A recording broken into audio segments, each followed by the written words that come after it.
arts used in the service of healing and education are what I always wanted to do.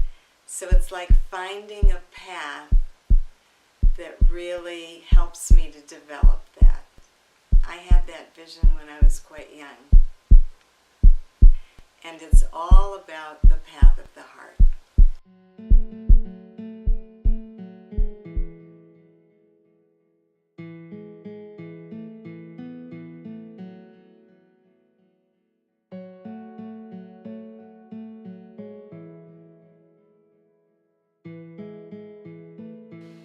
Transpersonal means beyond the personal. One of our principles is honor the interconnectedness between all beings.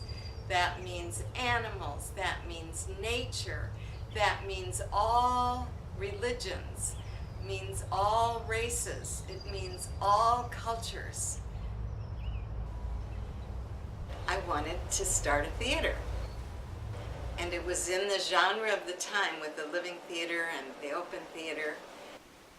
The first play was Riot, and riots were happening in the streets at the time. And the play really created a race riot in the space by surrounding the audience with very subtle sounds that got louder and louder until a riot happened in sound and movement.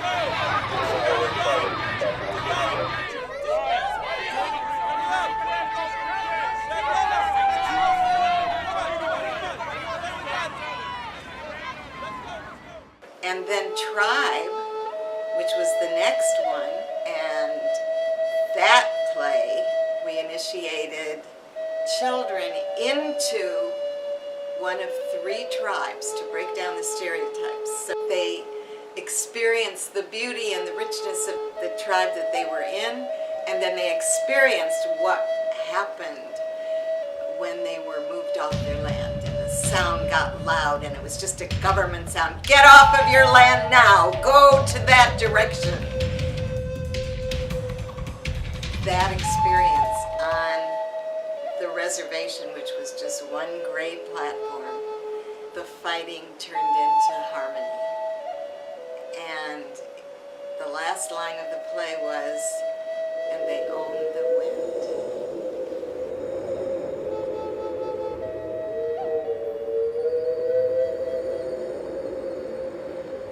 Creation was about the environment, and in the city were all the distortions of society, and in the country the children were playing, and then suddenly one of the animals died step by step from, of course, the pollution.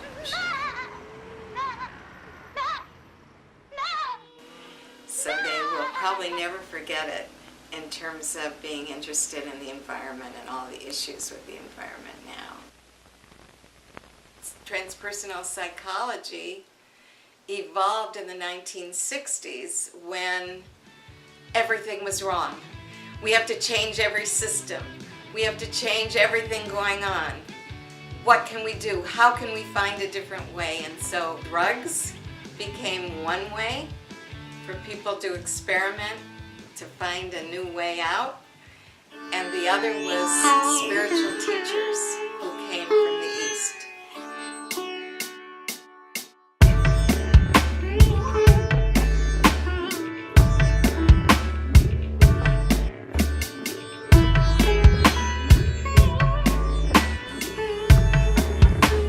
The Cosmic Celebration is a theater production of a vision, celebrating the essential unity of the human family. It is an inspiration of Pir Vilayat Inayat Khan, head of the Sufi order in the West. Hello, my name is Saphira Linden, and as the director of the Cosmic Celebration, it has been my privilege to guide the translation process of Pir Vilayat's vision into a theatrical pageant with music, dance, drama, narration, lights, and costumes.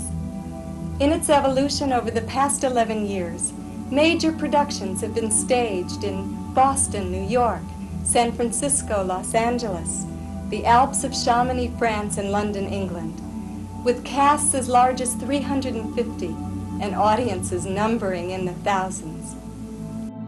This is the message of the New Age, the awakening of humanity to the divinity of the human being. And the angel said, time will be no more.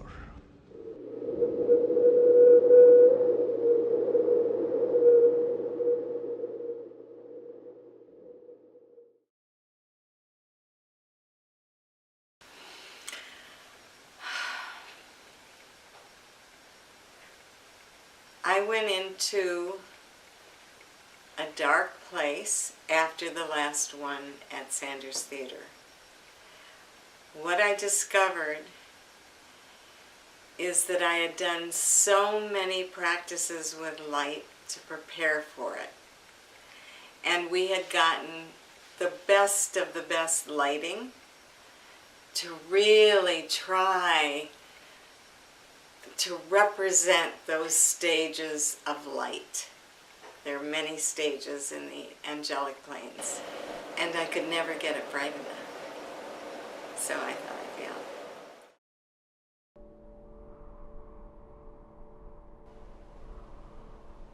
And Jung said, if you deny your shadow, it will become your fate. That's what happened with most of the teachers coming from the East in that period.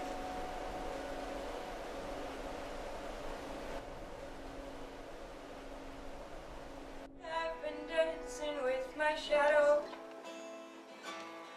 We wait for dawn by the fire. Mommy, I hear my Mommy, Daddy, get me out of this foster care. Mommy, me. I've been dancing with my shadow. We wait for dawn by the fire. I hear my echoes through the valley, getting higher and higher. I am good enough, right? Right? Am I good enough? Turn the music up to hear.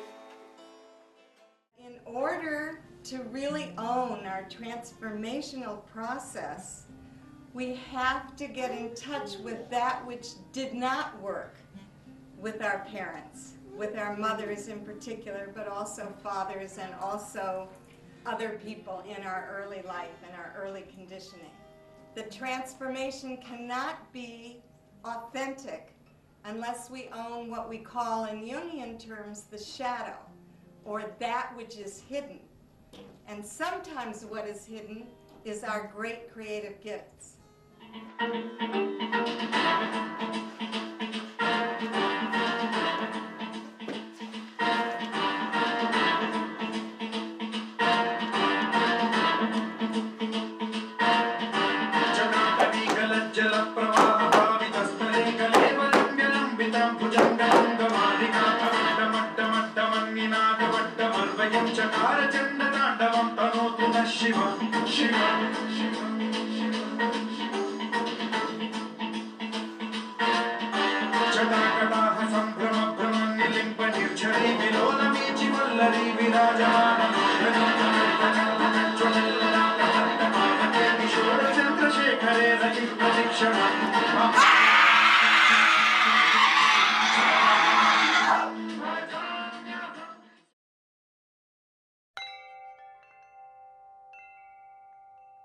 Soul qualities are the part of you that never gets tarnished by abuse, by early trauma, by conditioning.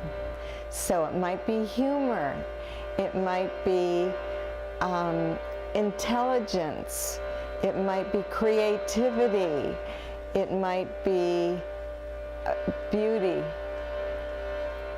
it might be joy. It might be majesty. It might be any positive thing that really helps you at moments that are difficult. And as a result, the work is to shift your identity from that limited, traumatized, abused sense of self to who you really are. And therein lies the healing.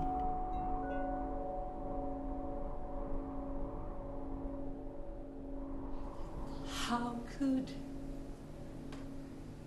anyone ever tell me I was anything less than beautiful? How could anyone ever tell me I am less than whole? How could anyone fail to notice that my loving is a miracle? How deeply I'm connected to your soul.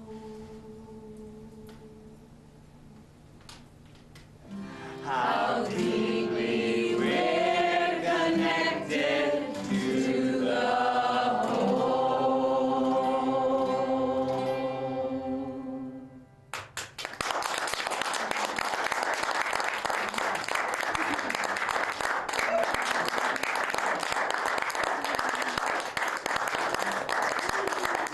whole.